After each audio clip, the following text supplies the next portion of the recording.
story, okay?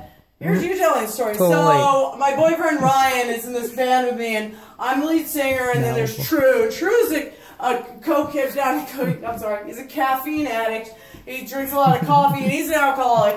And my boyfriend and I, we weren't on cocaine this night, but this girl, she came up to me and she was like, "You must be on drugs." And I'm like, "No, Dean's it's alcoholic. Like my Tourette's. It's like my Tourette's, blah, blah, blah, blah, blah." Dean's alcoholic. And then she said this, and she True's said, a caffeine head. she said, blah, blah, blah, blah, blah, blah, blah, blah, blah, blah, blah, blah, but you're using real words because it's you. And then I said, blah, blah, blah, blah, blah, blah, blah, blah, blah, blah, blah, blah, blah.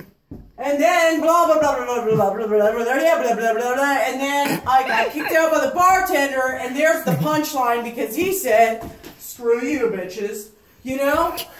But no, on the flip side, the way you tell a story is not my boyfriend Ryan, who has a sister Amy, and she's even crazier than him. Let me tell you about this, and we're not even talking about that story. We're not even going to get back to that story. You're going to get so far into this story. Now we're talking about Amy, and she wants me real bad, but like, I mean, I've fucked women. Let me tell you, I've fucked some women. We're talking about lighters one night outside of Bonton. And we're going back and forth, yeah, blah, blah, blah. Somehow we're talking about a fish lighter, and you're in the shower with someone's girlfriend. But she hit on you, and they're all talking about that, and I don't know what. Never happened, ever. You having sex with some woman in the shower who had a boyfriend had anything to do with any You're just telling me that up. Fish or otherwise. Get back in line. Ryan and I looked Get back at by each the other, lamp. and I said, and no, and you know what I Fucking said? Mel I looked at Ryan, and I said, "This story isn't about a lighter anymore, is it?" He said, "I don't think so. It happens all the time." See, but Ryan and I can get to the punchline, so... Marley, you gotta remember how to get to the punchline. I do.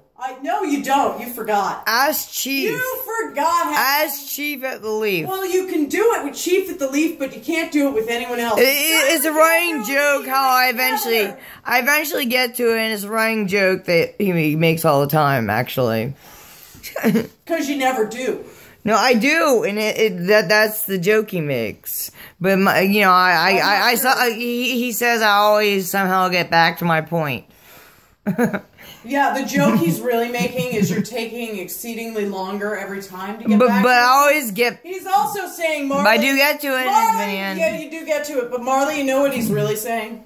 You know why it's a joke? It's a joke on you, unfortunately. What he's really saying, what he's really saying is... He said it privately to me. What he's really saying is, that's why he said it privately. Marley, what he's really saying is, you, because you're on stage, you have the full attention. No, he's a bar friend. I don't perform in front of him. I don't give a shit. Listen to me. He said in my defense, actually. Since he actually takes the time to listen to all of your stories. We caucus.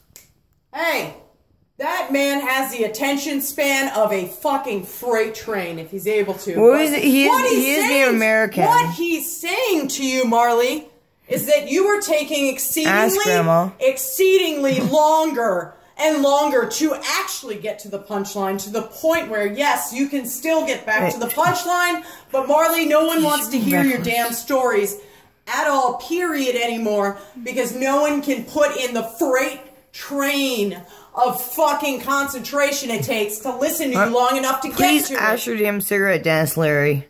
Did you hear what I just said? Yes. No one else wants to hear your stories because you take too long to get to the punchline. It's great that you do get there. It's great that he hears that. That's what I'm saying. I'm a fucking writer. That's what I'm saying to you, Marley. You have got to cut out the nonsense, shenanigans, and bullshit. Cut it out. You gotta get to the punchline as quickly as possible.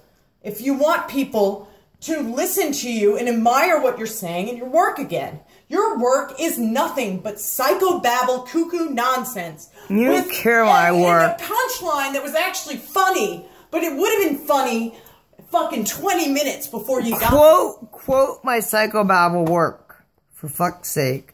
I don't want to. I have no desire to. I don't have that kind of fucking... You have no interest in my work. Cut. No.